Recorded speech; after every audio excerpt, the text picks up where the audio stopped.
Radhe Radhe friends, कैसे हैं आप सभी लोग। आशा करती हूँ कि अच्छे हैं। आज मैं आपको साईं बाबा की व्रत कथा सुनाऊंगी। साईं बाबा का व्रत कोई भी कर सकता है। साईं बाबा जात पात या कोई भेदभाव नहीं मानते थे। उनका कहना था कि सबका मालिक एक है। यह व्रत किसी भी गुरुवार को साईं बाबा का नाम लेकर शुरू किया जा सकता है।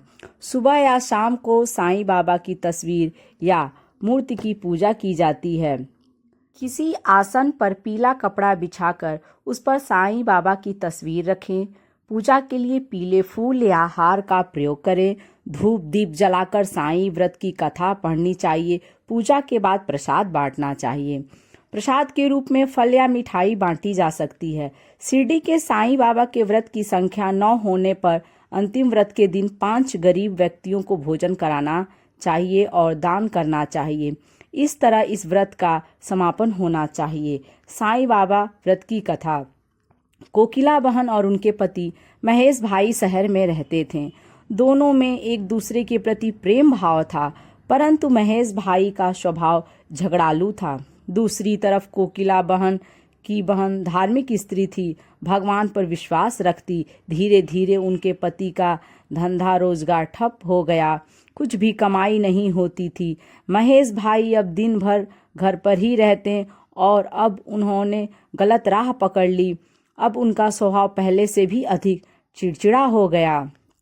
एक दिन दोपहर को एक वृद्ध महाराज दरवाजे पर आकर खड़े हो गए। चेहरे पर गजब का तेज था और आकर उन्होंने दाल चावल की मांग की। कोकिला बहन ने दाल चावल दिए और दोनों हाथों से उस वृद्ध बाबा को नमस्कार किया। वृद्ध ने कहा, साईं सुखी रखें। कोकिला बहन ने कहा, महाराज सुख मेरी किस्मत में नहीं है, और अपने दुखी जीवन का वर्णन किया। महाराज ने श्री साईं बाबा के व्रत के बारे में बताया। 9 गुरुवार फलाहार या एक समय भोजन करना, हो सके तो बेटा साईं मंदिर जाना या घर पर साईं बाबा की 9 गुरुवार पूजा करना, साईं बाबा का व्रत करना और विधि से उद्यापन करना, भूखे को भोजन देना। साईं बाबा तेरी सभी मनोकामना पूर्ण करेंगे। साईं बाबा पर अटूट श्रद्धा रखना जरूरी है। कोकिला बहन ने भी गुरुवार का व्रत लिया। 9वें गुरुवार को गरीबों को भोजन कराया। उनके घर से कलह दूर हुए। घर में बहुत ही सुख शांति हो गई। महेश भाई का स्वभाव भी बदल गया।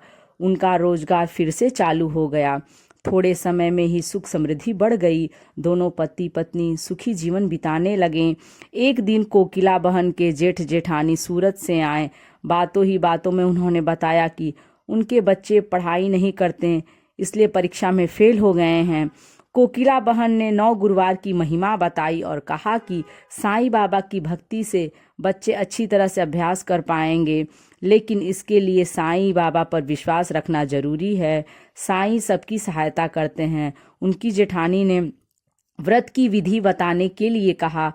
कोकिला बहन ने कहा उन्हें वह सारी बातें बताई जो खुद उन्हें वृद्ध महाराज ने बताई थीं। सूरत से उनकी जेठानी का थोड़े दिनों में पत्र आया कि उनके बच्चे साईं व्रत करने लगे हैं और बहुत अच्छे तरह से पढ़ते हैं। उन्होंने भी व्रत किया था। इस बारे में उन्होंने लिखा कि उनकी सहेली की बेटी की शादी साईं व्रत करने से बहुत ही अच्छी जगह तय हो गई है। उनके पड़ोसी का गहनों का जो डिब्बा जो खो गया था अब वापस मिल गया है। ऐसे कई अद्भुत चमत्कार हुआ था। कोकिला बहन ने समझा कि साईं बाबा की महिमा अपार है। इस तरह से साईं बाबा का यह कथा पूर्ण हुआ। यदि ये वीडियो आपको अच्छी लगे तो लाइक करें।